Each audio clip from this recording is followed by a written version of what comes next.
2 petites minutes. Ah, ton téléphone, ton cellulaire ruine ta sexualité. C'est triste comme ça. Je le sais parce que j'ai été des 2 côtés de ce problème-là dans ma vie. Dans le passé, j'ai été la personne qui regarde son partenaire sur son téléphone constamment, que ce soit au resto, avant de dormir ou même entre 2 phrases durant une discussion. Alors que moi, je touchais presque jamais à mon téléphone. Puis je me souviens aussi à quel point ça me fâchait, puis je comprenais absolument pas pourquoi mon partenaire n'était pas capable de décrocher de son téléphone. Mais malheureusement, je dois vous avouer que depuis que je suis devenue une travailleuse autonome, ben c'est moi qui est constamment sur mon téléphone. À toute heure, en toute occasion, toujours ce petit badge orange sur mon Facebook, sur mon courriel, mon Instagram, mon YouTube, qui attire mon attention. Heureusement que je mets pas le son parce que je pense que ça me rendrait complètement dingue. Je reçois tellement de notifications puis de messages par jour, des fois, j'arrive même pas à toutes les faire dans la même journée. Puis même, oui, c'est souvent des activités somewhat productives, comme répondre aux emails, prendre contact avec vous, mes six curieux et curieuses, puis répondre à vos commentaires et questions. Ben, j'en étais rendue à écouter un film collé en amoureux, mais juste d'un œil parce que l'autre était tout le temps un petit peu cross-side collé sur mon Messenger. Quand je soupais en tête à tête, j'étais comme ah yeah, on va au resto, mais ok, attends-moi 2 petites minutes, je vais juste répondre à ce message-là, après on peut y aller.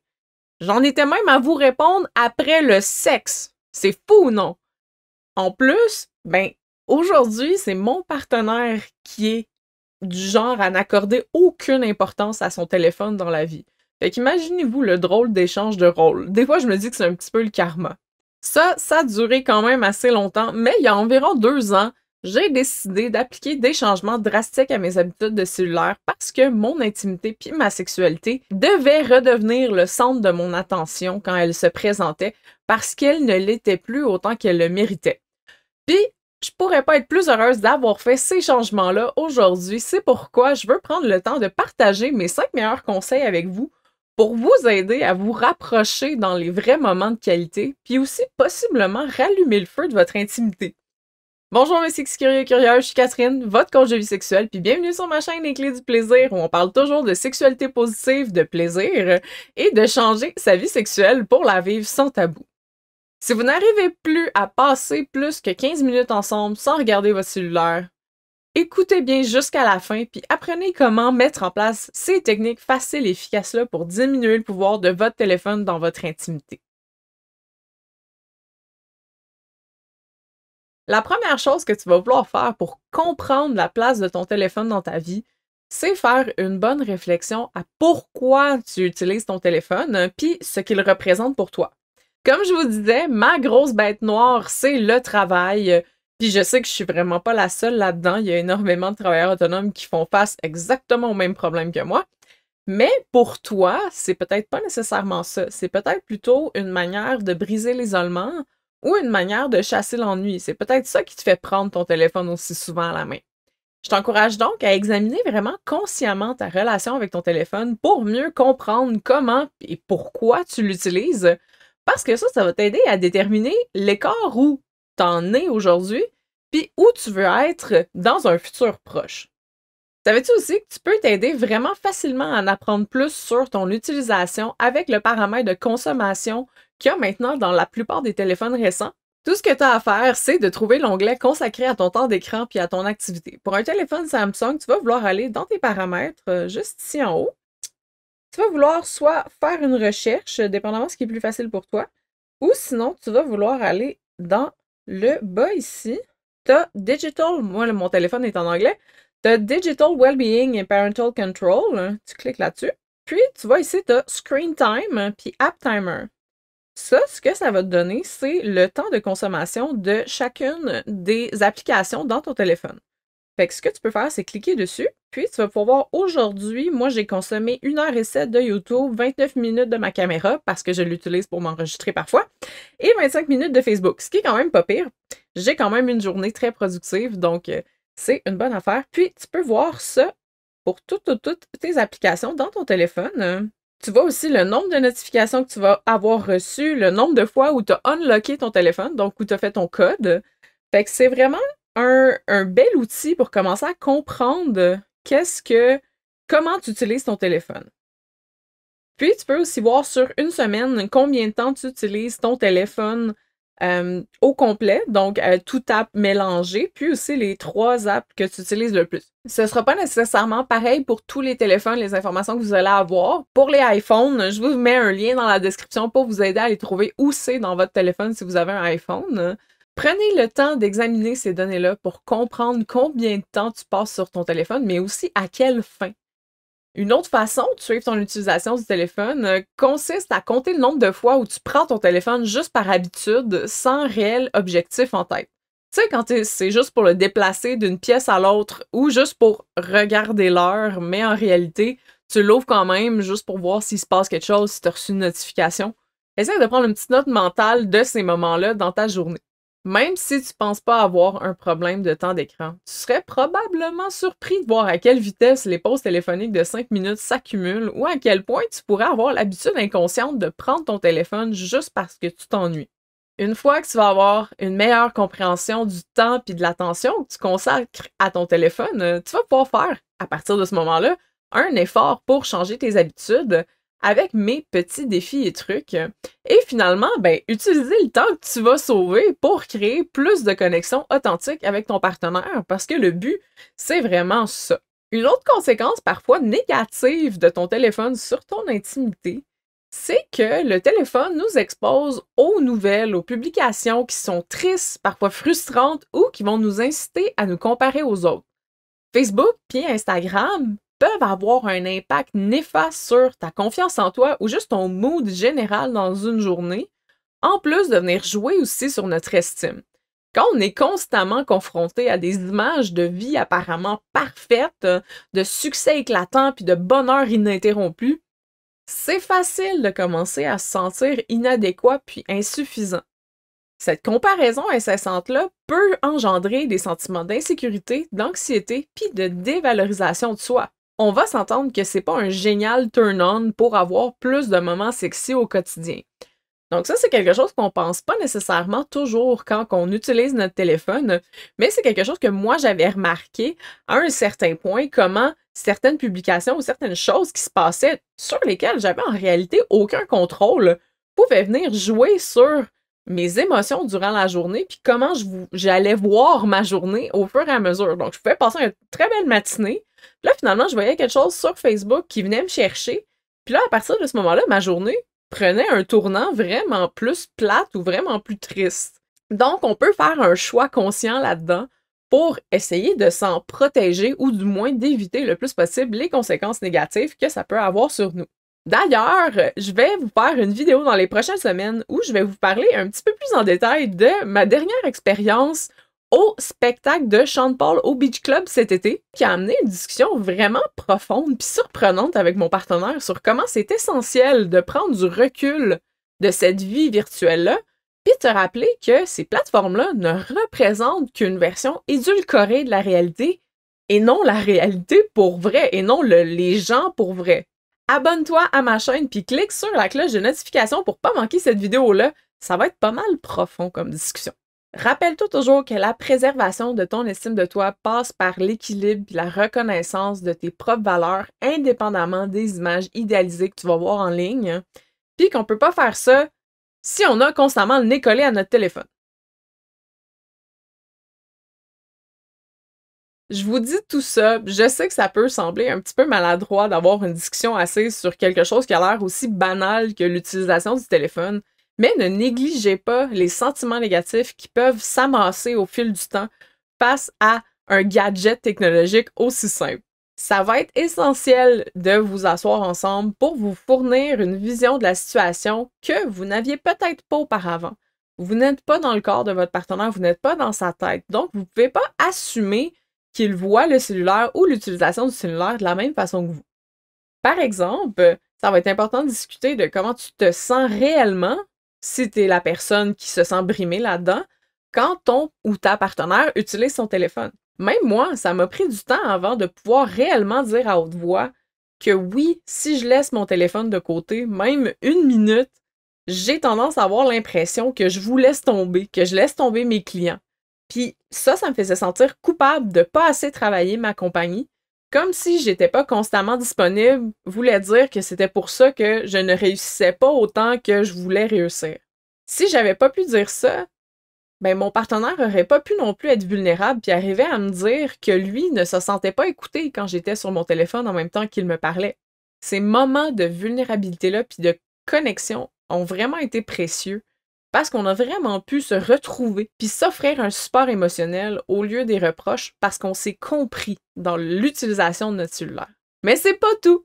Cette discussion-là nous a également permis de réaliser le rôle positif que jouent nos téléphones puis les réseaux sociaux dans notre relation. On adore passer du temps de qualité à regarder des blagues sur 9gag ou à se partager des vidéos YouTube à écouter ensemble en allant se coucher le soir. Je voudrais vraiment pas perdre ça non plus. Donc, c'est pas une question qui est tout blanc ou tout noir. C'est pas laisser 100% son cellulaire de côté quand on est ensemble versus l'avoir toujours à la main.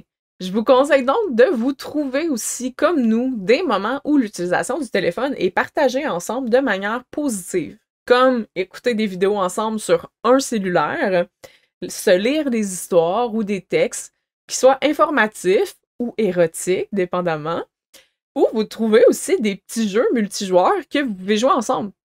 Je vais te mettre dans la description ma liste d'applications sexy préférées, mais ça englobe aussi, quand je parle de jouer sur le cellulaire ensemble, vraiment tous les types de jeux. Donc, les petits jeux simples de cellulaire qu'on peut avoir, il y en a des multijoueurs qui peuvent se jouer sur un cellulaire en même temps ou chacun son cellulaire. Fais-moi confiance, grâce à des conversations comme celle-ci, tu peux commencer à trouver un terrain d'entente, à établir des limites, puis même à convenir d'aspects positifs de l'utilisation du téléphone, comme nous on le fait.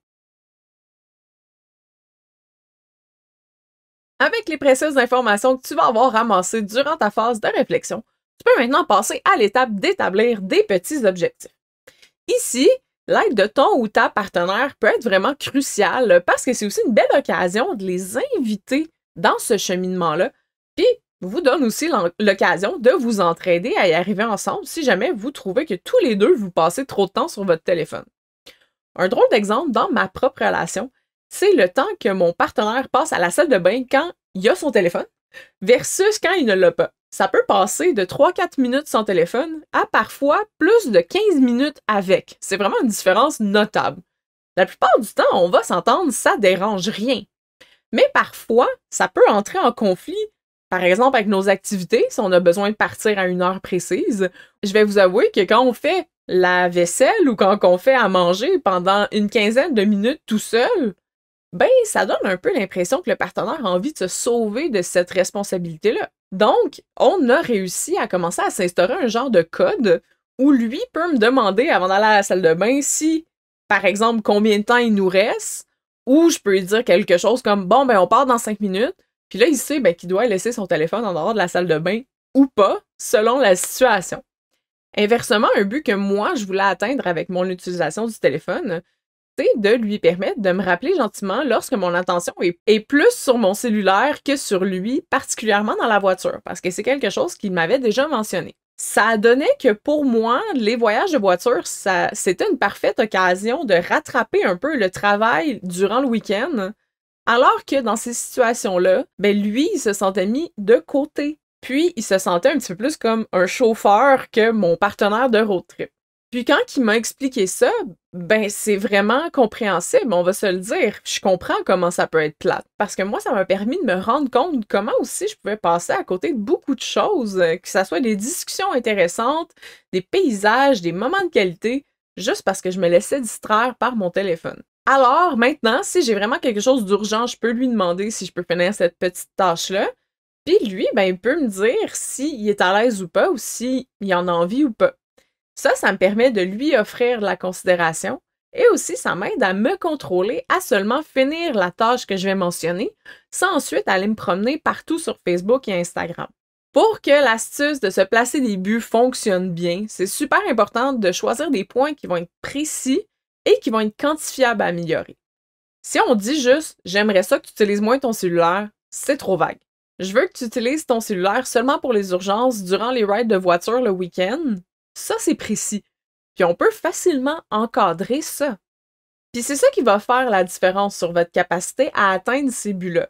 Sinon, vous allez juste toujours un petit peu tâtonner sans jamais être sûr de poser les bonnes actions qui vont faire une réelle différence pour votre partenaire, particulièrement, ou pour vous-même. Vous avez votre cadre, les voies de la discussion sont entamées pour vous mettre à la même page sur vos attentes et besoins. Vous êtes maintenant en possession d'une excellente base pour améliorer votre intimité, indépendamment du cellulaire. En plus de ces super trucs-là, je veux aussi vous partager comment faire pour vous ajuster en temps réel à un besoin d'intimité qui est brimé par une attention divisée de ton ou ta partenaire. Je veux simplement que vous trouviez ensemble un signal verbal ou non verbal doux qui va signifier à votre partenaire que vous avez besoin de plus d'intimité dans le moment présent. Ça veut dire un toucher, une petite phrase simple que vous allez choisir ensemble, puis qui va être un signal pour l'autre. Le but du signal, c'est pas de faire sentir à l'autre personne qu'elle est méchante ou qu'elle est réprimandée pour l'utilisation de son téléphone. On veut juste permettre une communication plus facile des besoins.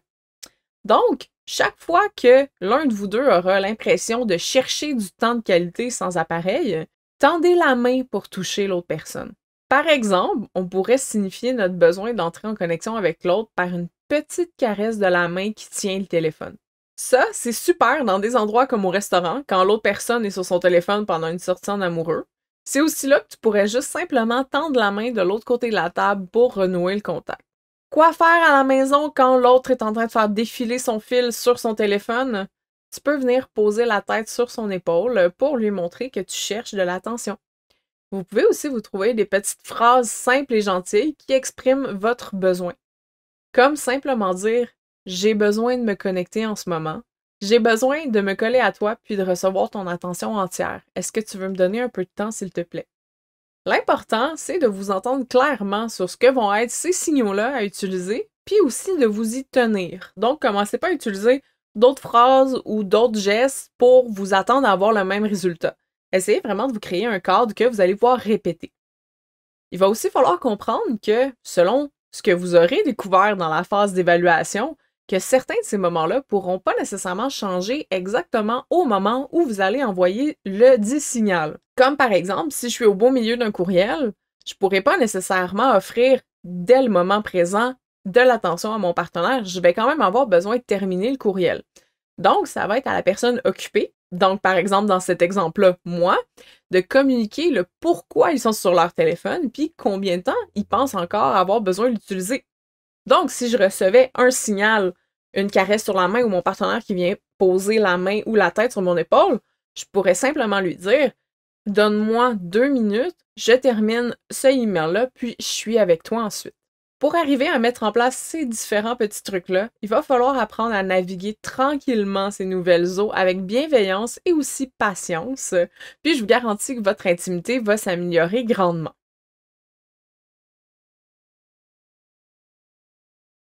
Si t'es comme moi, tu prends probablement ton téléphone par habitude, puis avant de t'en rendre compte, t'as passé, oui, 1 minute à répondre à un courriel, puis 10 minutes à parcourir Instagram au lieu de te concentrer sur ton partenaire. Mon dernier conseil, qui est sûrement le plus difficile, mais qui est aussi celui qui va avoir le plus gros impact, c'est d'éliminer la distraction de ton téléphone en le mettant dans une autre pièce ou de le mettre à ne pas déranger. Quand tu prends ton téléphone par habitude, même si t'es pas réellement absorbé par ton téléphone, tu signales en réalité toujours à ton partenaire que ton intérêt est ailleurs. Puis ça peut être très blessant. Alors, enlève-toi la tentation de regarder tes dernières notifications puis de recevoir des textos auxquels tu peux répondre en réalité plus tard, puis choisis des moments où ton téléphone n'est carrément pas avec toi. Si t'es du genre à mettre ton téléphone dans ta brassière, ça risque d'être un peu plus difficile, mais je te garantis qu'en plaçant des moments privilégiés comme ça va devenir de plus en plus facile. Personnellement, au début, j'avais choisi tous les week-ends. J'étais partie avec cette grande idée-là. Du vendredi soir au lundi matin, je ne voulais pas avoir mon cellulaire avec moi.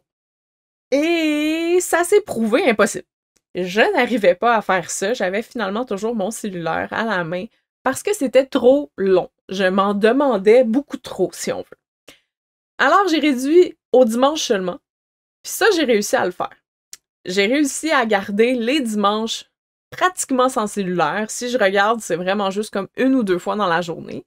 Puis, tranquillement, pas vite, j'ai réussi à augmenter à tous les moments du week-end où mon partenaire n'était pas avec moi.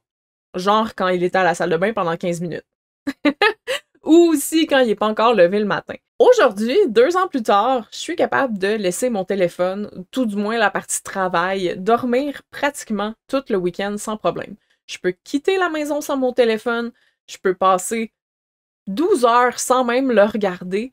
Ça me donne plus de temps de qualité avec mon partenaire, puis c'est ça qui fait la différence dans notre intimité. Mais ça fait aussi une belle différence avec moi-même parce que je me rends compte que je peux faire plus de hobbies, comme la couture et l'art, que j'avais mis de côté pendant vraiment longtemps en me laissant emporter pendant 1 heure, 1 heure et demie, 2 heures dans les spirales de Instagram et Facebook. Donc, ça a un bénéfice personnel aussi, pas juste pour ma relation. Pour terminer cette vidéo en beauté, j'ai un petit défi pour toi. Je te propose que la prochaine fois que vous allez être ensemble au restaurant ou dans une activité, puis que ton partenaire ou ta partenaire doit aller aux toilettes, essaie de ne pas prendre ton téléphone en main durant ce temps-là. À la place, observe autour de toi, observe les autres personnes, prends ce petit moment-là pour réfléchir peut-être à la conversation que vous étiez en train d'avoir ou à ton amour pour cette personne-là. Absorbe ton environnement de tous tes sens puis de toute ton attention. Puis même si ça devient plate au bout de 2-3 minutes, c'est correct. Il faut aussi apprendre à gérer l'ennui, à accepter l'ennui comme une partie aussi de la vie. Puis même si au bout de ces 2-3 minutes-là, finalement, tu reprends ton téléphone quand même, ben c'est pas dramatique. Au moins, tu vas avoir fait un premier pas vers une rebalance de ta relation avec ton téléphone, mais surtout, tu vas avoir brisé l'habitude. Donc, ce ne sera plus prendre le téléphone de manière inconsciente parce que c'est toujours ce qu'on fait à la seconde où on se retrouve avec rien à faire. Ça semble anodin, mais je te garantis que ton intimité va t'en remercier. Quand tu auras essayé ce petit défi, reviens me dire dans les commentaires combien de temps t'as résisté avant de reprendre ton téléphone. Je sais à quel point ces petits trucs-là sont efficaces parce que je les applique dans ma vie aussi, mais ce n'est pas non plus une garantie que soudainement ça va te faire avoir 20 fois plus de sexe par semaine. Ce que je veux avoir fait avec toi aujourd'hui, c'est t'avoir permis de faire les premiers pas pour avoir plus d'intimité générale dans ta relation. Puis ça, je sais que oui, sur le long terme, ça va t'amener à probablement plus de sexe aussi. Parce que quand tu peux faire une réflexion approfondie sur toi-même, que vous arrivez à communiquer, puis que vous avez envie d'en apprendre davantage l'un sur l'autre, vous approfondissez votre lien amoureux. Quand tu soutiens ton ou ta partenaire et qu'il te soutienne en retour dans tes objectifs, vous rebâtissez votre esprit d'équipe. Quand vous mettez en place des stratégies pour connecter plus souvent, vous ramenez cette complicité qui vous rapproche. Mais le point le plus important, c'est que quand tu offres ton attention sans distraction à ton ou ta partenaire, tu les fais sentir importants et considérés. Le temps de qualité que vous passez ensemble aura toujours une plus grande valeur pour la solidité de votre relation que les 25 dernières notifications de ton téléphone. Si tu as un ou une partenaire toujours scotché à leur téléphone, partage-leur cette vidéo. Si c'est toi qui s'est retrouvé sur cette vidéo puis que tu te rends compte que tu es peut-être un petit peu accro, ben j'espère que tu as pu trouver quelques pistes pour remettre tes priorités aux bonnes places. N'oublie pas d'aimer cette vidéo puis n'hésite pas à m'écrire avec tes questions, ça me fait toujours plaisir de vous répondre, mais pas les week-ends. Prenez soin de vous, mes sexy curieux et curieuses, puis je vous dis à bientôt.